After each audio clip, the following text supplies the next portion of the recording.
Question, please. Thank you, President. My question is for the Minister for Road Safety and relates to roadside drug testing. A study published in the Journal for Drug Testing and Analysis last year called into question the reliability of the two drug testing devices used by our police, the Securitech drug wipe and the Dragar Test 5000. The study found that the devices frequently failed to detect high concentrations of THC, with false negative rates of 9% and 16% respectively. They also recorded false positive rates of 5% and 10% respectively.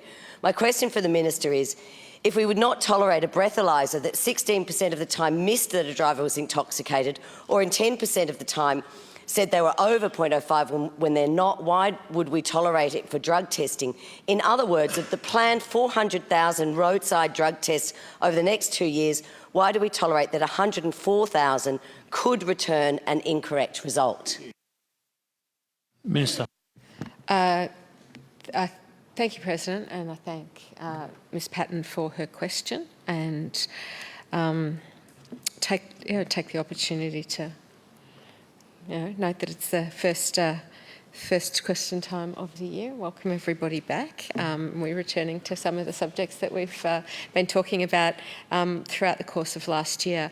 Now, drug testing and drug taking as it relates to road safety is an incredibly important area, and it is, as Ms Patten implies through her question, essential that the community can have confidence in the systems that we use. So I can certainly assure the House that the system that we use is the very best system that is available, but I do recognise that there are some circumstances in which it is less accurate than we would like it to be, and that's something that we've acknowledged previously and in the House before. A very large proportion of drivers and riders that are in control of vehicles have illegal drugs in their system when they die. Those that don't die but are seriously injured that are tested also have a very disturbingly high proportion of drugs and illegal drugs. I make the point illegal drugs as distinct from medicines in their system. So this is a growing area when we look at any analysis of our road trauma data. I spent a lot of last year answering the question from lots of people in the community, indeed members in this House, about what's different this year, what is going on, and whilst there are many factors that do provide something of a response to that very difficult question, there are some categories that are consistently heading in the wrong direction, and drug taking and the presence of drugs in people's system is certainly one of those, along with distractions, which is a growing area as well. Other areas like drink driving, happily we are making continual progress on and have been now for some decades. On Ms Patten's specific interest about results in Victoria, I will take that part of the question on notice and seek some advice from Minister Neville, who's responsible for the enforcement parts of the delivery of our road safety policy, and provide some further detail to Ms Patten. Ms Patten on a supplementary. Thank you, President, and thank you, Minister, and I look forward to that further advice on that.